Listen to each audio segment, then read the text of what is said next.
नमस्कार. Village life stories या आपल्या मराठी यूट्यूब चॅनलवर तुम्हा सर्वांचं स्वागत आहे. तर मी आज होते माझ्या मम्मीच्या इकडे, म्हणजेच माझ्या माहेरी. तिकडचा आजूबाजूचा परिसर मी तुम्हाला दाखवते. खूप छान स्पेसियस अशी जागा आहे. खूप छान झाडे आहेत अंगणामध्ये आमच्या, आणि नारळाची तर खूप मोठी मोठी झाडे आहेत. आजूबाजूचा परिसर खूप सुंदर आहे. समोर कमळगड आहे.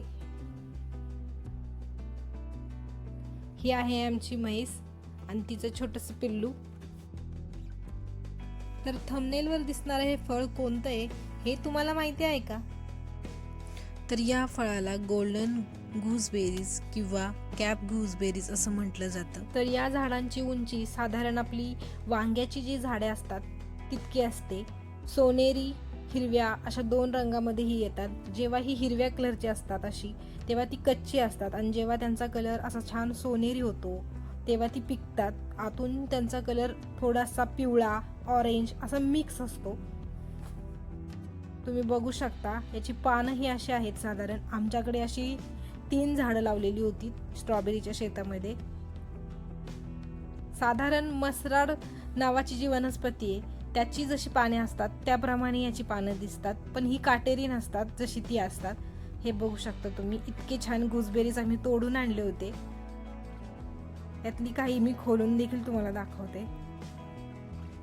आतून छान असे तयार झालेले फळ आहे. पिवळसर केशरी असं मिक्स टोन कलर आहे त्याच्यामध्ये, पण हा साधारण पिकलेल्या फळाचा कलर आहे. कच्ची फळं ही थोडीशी हिरवट दिसतात.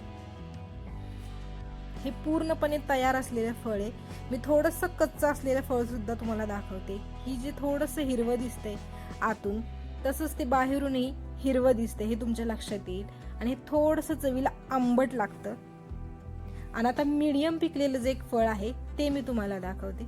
त्याचा कलर साधारण पिवळसर आहे, पण ना तो डार्क शेडमध्ये जातोय ना लाईट शेडमध्ये. तो मीडियम शेडमध्ये आहे. त्यामुळे ह्या तीनही फळांची चव थोडी थोडी वेगवेगळी लागते. कारण एक आहे ते पूर्णपणे पिकलेलं आहे, एक आहे ते मीडियम आहे, आणि एक थोडंसं कच्चं आहे. त्यामुळे एक आंबट, एक मीडियम आणि एक छान गोड असं त्याची चव लागणार आहे. याची साईज बघू शकता. जेव्हा हे पूर्णपणे तयार होतं त्याची साईज साधारण आपल्या सुपारी एवढी होते, आणि जे थोडंसं कमी आहे, लवकर आपण तोडलेलं आहे, त्यांची साईज थोडी कमी आहे, हे तुमच्या लक्षात येईल. तर हे फळ खाण्यात जितकी मजा आहे त्यापेक्षाही जास्त ते खोलण्यामध्ये मजा येते. त्याची ही बाहेरची जी कवर आहे ते ओपन करायचं, आणि आतमध्ये असं छान डायमंड सारखं तयार झालेलं जे हे फळ आहे ते खाण्यात जी मजा आहे ती कशातच नाही असं मला वाटतं.